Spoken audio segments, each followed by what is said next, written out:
பல்வேறு பகுதிகளில் நடைபெற்ற முக்கிய நிகழ்வுகளை களத்தில் மதிமுகம் பகுதியில் பார்க்கலாம்.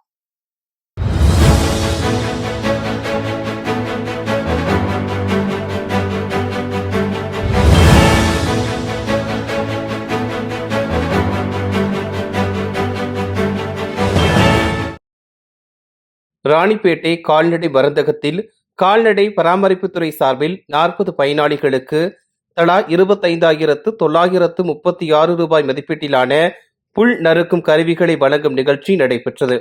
இதில் கைத்தறி மற்றும் துணிநூல் துறை அமைச்சர் காந்தி கலந்து கொண்டு அரசின் 50% மானியத்துடன் 5.18 லட்சம் ரூபாய் மதிப்பீட்டில் புல் நறுக்கும் கருவிகளை வழங்கினார்.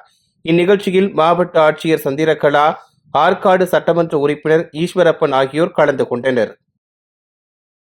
மயிலாடுதுறையில் சாலை பாதுகாப்பு மற்றும் போக்குவரத்து துறை சார்பில் தலைக்கவசம் அணிவதன் அவசியம் குறித்த இருசக்கர வாகன விழிப்புணர்வு பேரணி நடைபெற்றது. மாவட்ட ஆட்சியர் மற்றும் மாவட்ட எஸ்பி ஸ்டாலின் துவக்கி வைத்த இந்த பேரணியில் காவல்துறையினர், தனியார் வாகன பயிற்சி பள்ளி ஊழியர்கள் மற்றும் மாணவர்கள் கலந்து கொண்டு துண்டு பிரசுரங்களை வழங்கி விழிப்புணர்வு ஏற்படுத்தினர்.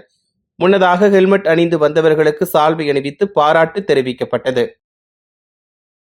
வேலூர் கோட்டை ஜலகண்டீஸ்வரர் ஆலயத்தில் பாஜக முன்னாள் மாநில தலைவரும் தேசிய பொதுக்குழு உறுப்பினருமான அண்ணாமலை சாமி தரிசனம் செய்தார். அப்போது தங்கக்கோவில் நிறுவனர் சத்தியம்மாவின் 50வது ஜெயந்தியை முன்னிட்டு 6 அடி உயர வெள்ளிவேல் வைத்து வழிபாடு நடத்தப்பட்டது. தொடர்ந்து வெள்ளிவேலை அரியூர் தங்கக்கோவில் சத்தியம்மாவிடம் அண்ணாமலை வழங்கினார். விழுப்புரம் மாவட்டம் ஒரத்தூர் கிராமத்தைச் சேர்ந்த தங்குதுரை போலந்து நாட்டிற்கு வேலைக்கு சென்ற நிலையில் திடீரென மாரடைப்பு ஏற்பட்டு உயிரிழந்தார். இதனை அறிந்த தங்குதுரையின் குடும்பத்தினர் கதறி எழுதனர். மேலும் தங்குதுரையின் உடலை இந்தியாவிற்கு கொண்டு வர மத்திய மாநில அரசுகள் அவசர நடவடிக்கை எடுக்க வேண்டும் என கோரிக்கை விடுத்துள்ளனர். தேனி மாவட்டம் போடி நாயக்கனூர் மற்றும் அதன் சுற்றுவட்டார பகுதிகளில் பெய்த தொடர் மழை காரணமாக கொட்டக்குடியாறு, கொம்புதூக்கியாறு, புலியூத்து அருவி உள்ளிட்ட பகுதிகளில் நீர்வரத்து அதிகரித்துள்ளது. எனவே அணைப்பிள்ளையார் நீர்வீழ்ச்சியில் திடீர் வெள்ளப்பெருக்கு ஏற்பட்டுள்ளது. இந்நிலையில் தடுப்பணை பகுதிக்குள் யாரும் செல்லக்கூடாது என எச்சரிக்கை விடுக்கப்பட்டுள்ளது. திருப்பத்தூர் அருகே ஆங்கில புத்தாண்டை முன்னிட்டு மது போதையில் இருசக்கர வாகனத்தில் வந்த இளைஞர்கள் அடாவடியில் ஈடுபட்டுள்ளனர். இதனை தட்டி கேட்ட பாரண்டப்பள்ளி பகுதியைச் சேர்ந்த முருகேஷ்குமாரின் வீட்டிற்கு ஆயுதங்களுடன் சென்ற இளைஞர்கள் முருகேஷ்குமாரை தாக்கிவிட்டு கொலை மிரட்டல் விடுத்துள்ளனர். இது தொடர்பான புகாரின் அடிப்படையில் பனந்தோப்பு பகுதியைச் சேர்ந்த அசேன், இர்ஃபான், ஆகாஷ், அபிஷேக் உள்ளிட்ட 4 பேரையும் கைது செய்தனர். இந்நிலையில் இது தொடர்பான சிசிடிவி காட்சிகள் வெளியாகி பரபரப்பை ஏற்படுத்தியுள்ளது. சிப்காட் திட்டத்தை தமிழக அரசு செயல்படுத்தக்கூடாது என்ற கோரிக்கையை வலியுறுத்தி நாமக்கல் மாவட்டம் மோகனூர் அருகே உள்ள கஸ்தூரி மலையில் சிப்காட் எதிர்ப்பு இயக்கத்தினர் சாகும் வரை கால வரையற்ற உண்ணாவிரத போராட்டத்தில் ஈடுபட்டனர்.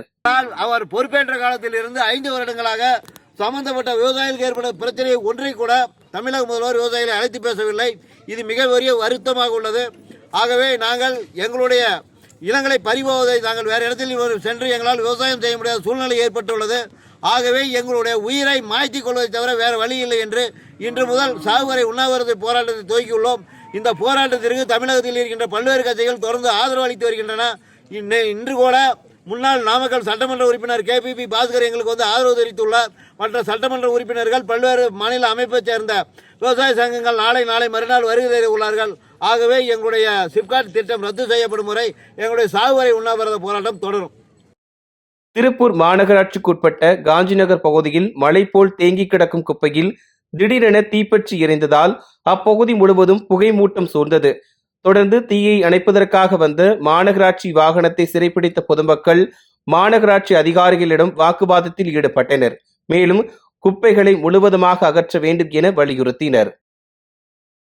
தெலுங்கானா மாநிலம் பலவஞ்சா நகரில் செயல்பட்டு வரும் தனியார் கல்லூரியைச் சேர்ந்த பேருந்து மாணவ மாணவிகளை ஏற்றுக்கொண்டு கல்லூரிக்கு வந்து கொண்டிருந்தது. திடீரென ஓட்டுநரின் கட்டுப்பாட்டை இழந்த பேருந்து சாலையில் கவிழ்ந்து விபத்துக்குள்ளானது. இந்த விபத்தில் 60 மாணவ மாணவிகள் காயமடைந்தனர். தொடர்ந்து பேருந்தில் சிக்கிக்கொண்ட மாணவ மாணவிகள் கண்ணாடிகளை உடைத்து அங்கிருந்து வெளியேறினர்.